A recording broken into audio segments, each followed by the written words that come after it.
আশা করি তোমরা ইংরেজি ফ্রেজ এর ক্লাসগুলি ভালো করে করছো। ইংরেজি ফ্রেজ সম্পর্কে বইয়ের বাজারে সেরকম বই পাওয়া যায় না, পাওয়া গেলেও খুব সংক্ষিপ্ত আলোচনা থাকে। আমি চেষ্টা করছি ফ্রেজ সম্পর্কে সমস্ত তথ্য দিয়ে প্রত্যেকটা ক্লাস করার, যাতে করে তোমরা বিভিন্ন সরকারি চাকরির পরীক্ষায় লাভবান হও, এমনকি নিজের লেখার ক্ষেত্রে মান উন্নয়ন করতে পারো। শুরু করছি আজকের ক্লাস। Phrase 18, all along.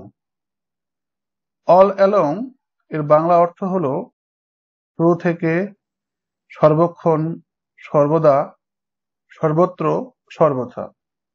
এটি কোনো ঘটনা বা অবস্থার শুরু থেকে শেষ পর্যন্ত অথবা সর্বত্র স্থায়ী হওয়ার ধারণা প্রকাশ করে।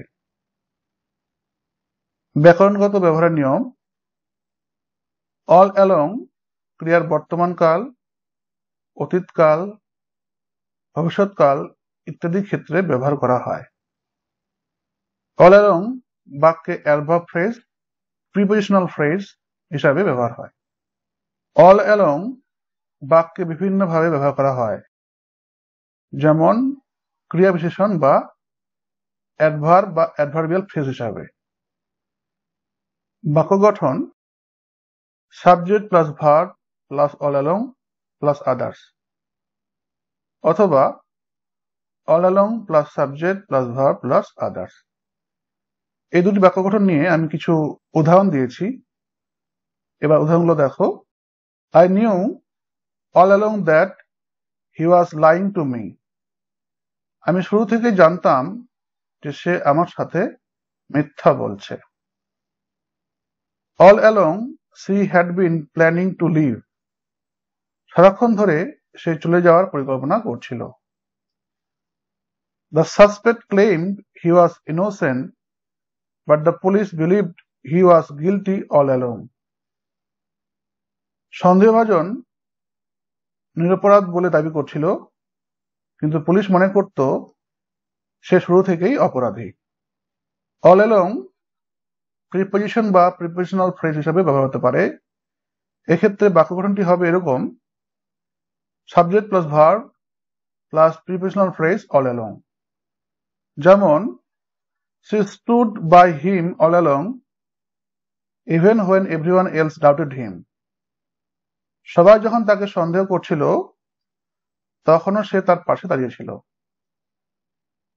The company has been struggling all along, but they are finally starting to show some signs of improvement.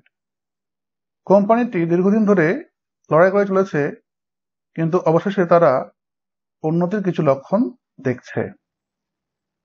The investigation revealed that the politician had been corrupt all along. তদন্তে উঠে এসেছে যে রাজনীতিবিদটি দীর্ঘদিন ধরে দুর্নীতিগ্রস্ত ছিল। অল অ্যালং আরেকভাবে prepositional phrase হিসাবে ব্যবহার হতে পারে। সেক্ষেত্রে বাক্য গঠনটি হবে এরকম: অল অ্যালং প্লাস অবজেক্ট। যেমন, all along the way I was thinking about you. পুরো পথ ধরে আমি তোমার কথা ভাবছিলাম। এখানে অল অ্যালং দ্য ওয়ে হচ্ছে object. All along the river there were beautiful trees. নদীর তীরে চারিদিকে সুন্দর গাছ ছিল। All along the project we face challenges. প্রকল্পের শুরু থেকেই আমরা চ্যালেঞ্জের সম্মুখীন হয়েছি। The story has been pass down all along the generations. গল্পটি প্রজন্ম থেকে প্রজন্মে চলে আসছে। এক্ষেত্রে একটা লক্ষ্য করার বিষয়, সেটা হলো অল অ্যালং ব্যবহারের সময় অবজেক্ট অবশ্যই নির্দিষ্ট হতে হবে যদি প্রিপোজিশন হিসাবে ব্যবহার করা হয়। অর্থাৎ অল অ্যালং যদি প্রিপোজিশনাল ফ্রেজ হিসাবে ব্যবহার করা হয়, সেক্ষেত্রে অবজেক্ট নির্দিষ্ট হতে হবে। এবার phrase 19, all and sundry. All and sundry এর বাংলা অর্থ হলো সকলেই, সকল প্রকার মানুষ। এটি সর্বত্র অর্থেও ব্যবহার করা হয়। ব্যাকরণগত ব্যবহার: অল অ্যান্ড সান্ড্রি একটি নাউন ফ্রেজ হিসাবে ব্যবহার করা হয়। এটি সাধারণত বাক্যের শুরুতে ব্যবহার করা হয়। এটি বিশেষ্যের বা নাউনের পরিবর্তে ব্যবহার করা যেতে পারে। অল অ্যান্ড সান্ড্রির বাক্যে ব্যবহার বাক্যের শুরুতে সাবজেক্ট হিসাবে। এক্ষেত্রে গঠনটি হবে এরকম: subject plus verb plus all and sundry plus object অথবা প্রিপোজিশনাল ফ্রেজ। যেমন, all and sundry received an invitation to the wedding. সকলকেই বিবাহের আমন্ত্রণ জানানো হয়েছিল। All and sundry were impressed by the students' presentation. সকলেই ছাত্রের উপস্থাপনায় মুগ্ধ হয়েছিল। এবার দেখে নেব all and sundry নাউন বা প্রোনাউনের পরিবর্তে কিভাবে বসে। This law applies to all and sundry. এই আইনটি সকলের জন্য প্রযোজ্য। এখানে all and sundry everyone এর পরিবর্তে ব্যবহার করা হয়েছে। The message of peace spread all and sundry. শান্তির বার্তা সর্বত্র ছড়িয়ে পড়েছে। এখানে all and sundry everywhere এর পরিবর্তে ব্যবহার করা হয়েছে। এখানে একটু দেখার বিষয়, all and sundry সকল অর্থ প্রকাশ করেছে, আর এখানে all and sundry সর্বত্র অর্থ প্রকাশ করেছে। এবার দেখে নেব all and sundry কোন কোন ক্ষেত্রে ব্যবহার করা যেতে পারে। ব্যবহারের ক্ষেত্র যেমন সকল মানুষ বোঝাতে এই আইনটি সকলের জন্য প্রযোজ্য। This law applies to all and sundry. এখানে সকলের জন্য ব্যবহার হলো all and sundry। সকলকে নিরাপদ থাকার অধিকার রয়েছে। all and sundry মানে হচ্ছে এখানে সকলকে।